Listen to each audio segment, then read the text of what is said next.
ಎಲ್ಲರಿಗೂ ನಮಸ್ಕಾರ. ಬನ್ನಿ, ಇವತ್ತು ನಾವು ಸೈನ್ಸ್ನ ಒಂದು ದೊಡ್ಡ ಪತ್ತೇದಾರಿ ಕಥೆಯನ್ನ ನೋಡೋಣ.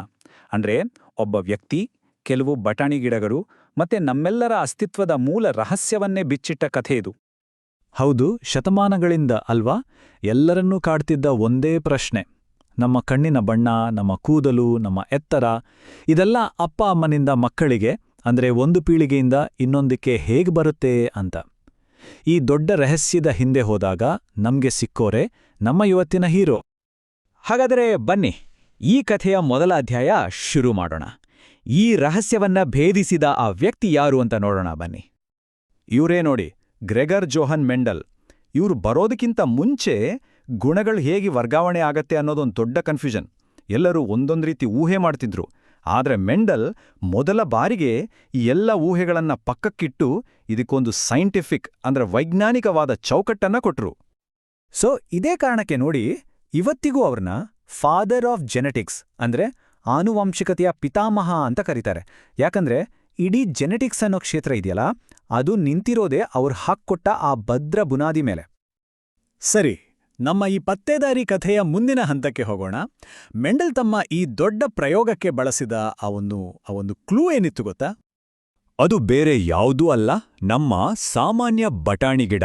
ಹೌದು, ಪೈಸಮ್ ಸ್ಯಾಟಿವಮ್.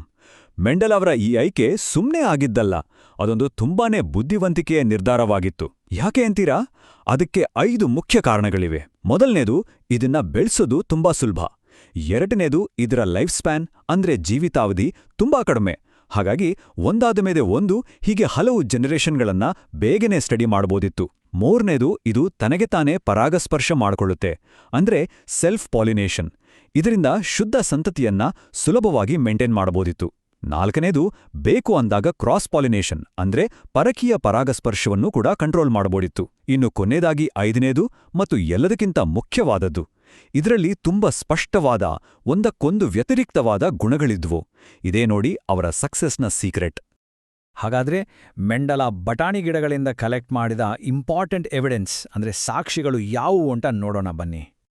ನೂರಾರು ಗುಣಗಳಿದ್ರೂ ಮೆಂಡಲ್ ತಮ್ಮ ಫೋಕಸ್ ಇಟ್ಟಿದ್ದು ಕೇವಲ 7 ಜೋಡಿ ಗುಣಗಳ ಮೇಲೆ. ಹೌದು, ಜಸ್ಟ್ 7.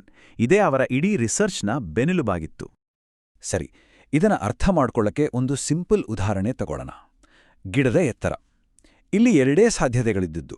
ಒಂದು, ಗಿಡ ಎತ್ತರ ಇರಬೇಕು, ಇಲ್ಲಾಂದ್ರೆ ಗಿಡ್ಡ ಇರಬೇಕು. ಮೆಂಡಲ್ ಇಲ್ಲಿ ಒಂದು ಇಂಟ್ರೆಸ್ಟಿಂಗ್ ವಿಷಯನ ಗಮನಿಸಿದ್ರು.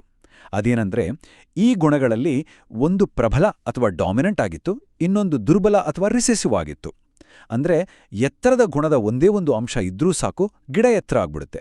ಆದ್ರೆ ಗಿಡ್ಡ ಗುಣ ಕಾಣಿಸ್ಕೋಬೇಕು ಅಂದ್ರೆ ಆ ದುರ್ಬಲ್ ಗುಣದ 2 ಅಂಶಗಳು ಇರಲೇಬೇಕಿತ್ತು. ಇಲ್ಲಿ ನೋಡಿ, ಮೆಂಡಲ್ ದಾಖಲಿಸಿದ ಆ 7 ಜೋಡಿ ಗುಣಗಳು ಇವೆ.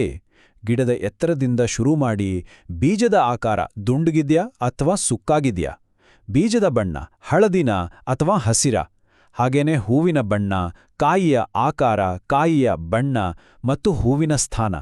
ಪ್ರತಿಯೊಂದರಲ್ಲೂ ಅಷ್ಟೇ 2 ಸ್ಪಷ್ಟವಾದ ಆಯ್ಕೆಗಳು. ಎಲ್ಲೂ ಒಂದು ಮಧ್ಯದ ದಾರಿ ಇರಲೇ ಇಲ್ಲ.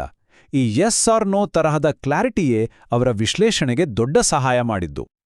ಹಾಗಾದ್ರೆ ಇಷ್ಟೆಲ್ಲ ಎವಿಡೆನ್ಸ್ ಇಟ್ಕೊಂಡು ಮೆಂಡಲ್ ಯಾವ ತೀರ್ಮಾನಕ್ಕೆ ಬಂದ್ರು? ನಮ್ಮ ಕಥೆಯ ಕ್ಲೈಮ್ಯಾಕ್ಸ್ಗೆ ಬಂದ್ವಿ ಈಗ. ಕೇವಲ ಈ 7 ಗುಣಗಳ ಆಧಾರದ ಮೇಲೆ ಮೆಂಡಲ್ ಅವರು ಲಾಸ್ ಆಫ್ ಇನ್ಹೆರಿಟೆನ್ಸ್ ಅಂದ್ರೆ ಆನುವಂಶಿಕತೆಯ ನಿಯಮಗಳನ್ನ ಜಗತ್ತಿಗೆ ಪರಿಚಯಿಸಿದ್ರು. ಅಂದ್ರೆ ಗುಣಗಳು ಒಂದು ಜನರೇಷನ್ನಿಂದ ಇನ್ನೊಂದು ಜನರೇಷನ್ಗೆ ಹೇಗೆ ಸಾಗುತ್ತೆ ಅನ್ನೋದರ ಬೇಸಿಕ್ ರೂಲ್ಸ್ ಇವು. ಇವತ್ತು ನಾವು ಮಾತಾಡೋ ಮಾಡರ್ನ್ ಜೆನೆಟಿಕ್ಸ್ ಇದೆಯಲ್ಲ, ಅದರ ಫೌಂಡೇಶನ್ನೇ ಈ ನಿಯಮಗಳು. ಒಂದು ನಿಮಿಷ ಯೋಚನೆ ಮಾಡಿ ನೋಡಿ, ಒಂದು ಸಣ್ಣ ಸಾಮಾನ್ಯ ಬಟಾಣಿ ಗಿಡ ಬಯಾಲಜಿಯ ಅತಿದೊಡ್ಡ ರಹಸ್ಯವೊಂದನ್ನು ಹೇಗೆ ಸಾಲ್ವ್ ಮಾಡ್ತು ಅಲ್ವಾ?